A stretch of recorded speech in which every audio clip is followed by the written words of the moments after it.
किस्मों में मैं विराट गुप्ता आपका एक बार फिर स्वागत करता हूं। आज की कहानी एक गढ़वाली लोक कथा है जो वहां काफी फेमस है और इसका शीर्षक है आकाशदानी दे पानी।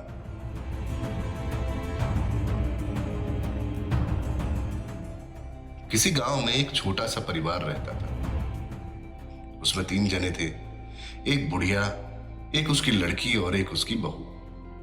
सब मिलकर काम करते थे और खेती करके पेट पालते थे। बुढ़िया कमजोर हो चुकी थी, इसलिए खेती का सारा काम उसकी बेटी और बहू ही करती थी।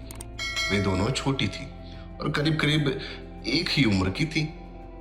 बहू बहुत ही भोली और मेहनत से काम करने वाली थी। सास भली थी पर बहू फिर भी डर कर रखती थी। बेटी का भी ब्याह नहीं हुआ था तो मां के दुलार में पल रही थी। सो स्वभाव में थोड़ी बेफिक्री थी, कुछ चुलबुलाहट और लापरवाही भी थी, पर वह निकम्मी न थी। काम करने में दोनों में होड़ लगी रहती थी। एक दिन उन्हें दाएं चलानी थी। उन्होंने पहले गेहूं की बालें खलिहान में बिखराई, फिर बैलों की 2 जोड़ियां खोली और उनके मुंह पर मुछी के बांधकर घुमाने लगी। अनाज मारने के लिए बहुत था। देखते ही देखते सूरज सिर पर चढ़ आया। जेठ की गर्मी में बैल हांफने लगे और वे दोनों पसीने से लथपथ हो गई। तब कहीं बुढ़िया बाहर निकली और उसने बैल खोलने को कहा। दोनों ने बैल खोले। बैल लंबे जीव निकालकर हांफने लगे। बुढ़िया ने कहा, इन्हें प्यास लगी है, पानी पिला लाओ। अब पानी जरा दूर था।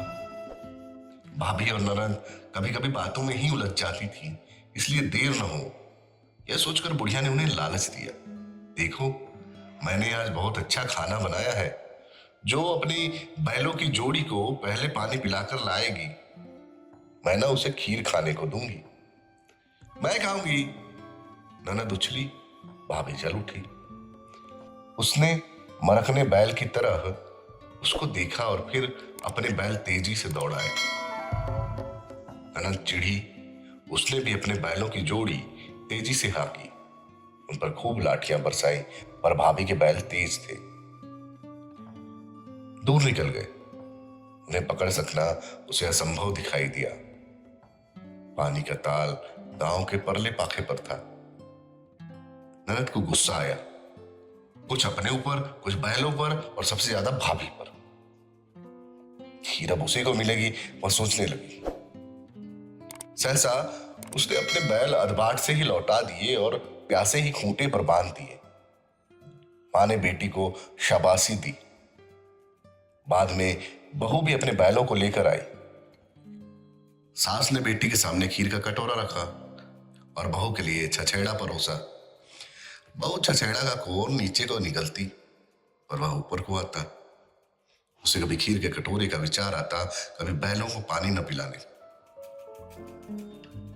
पर ननद की उसने शिकायत नहीं की। ननद के बैल प्यास से तड़पने लगे। भाभी ने खाना खाने के बाद उससे कहा, ये नंदी, खीर तो तुमने खा ही ली, अब चलो बैलों को पानी पिला दे। भाभी और ननद गौशाला में पहुंची। वहां देखते क्या है कि एक बैल प्यासा मर रहा है। बैल तड़प रहा था, उसकी आंखों में आंसू थे। कुछ ही देर में उसकी गर्दन बेजान होकर लुढ़क गई।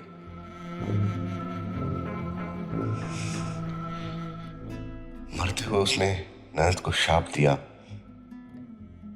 जा, तू चिड़िया हो जा और जिंदगी भर मेरे ही तरह तड़पती रह। बैल के शाप से वह लड़की चिड़िया हो गई। तब से वह बैल की तरह प्यासी रहती है। जेठ की दोपहरी में सरक दादू पानी दे, सरक दादू पानी दे, सरक दादू पानी दे कहती हुई वह आकाश से पानी मांगती रहती है।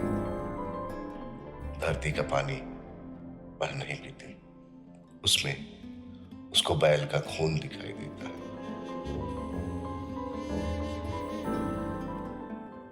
तो आज की कहानी यहीं तक। मिलते हैं एक नई कहानी के साथ अगले एपिसोड में। तब तक आप हमारे इस YouTube चैनल को सब्सक्राइब कीजिए, हमारे वीडियोस को लाइक कीजिए और कमेंट में हमें बताइए कि आपको हमारी कहानियां कैसी लगती हैं। धन्यवाद।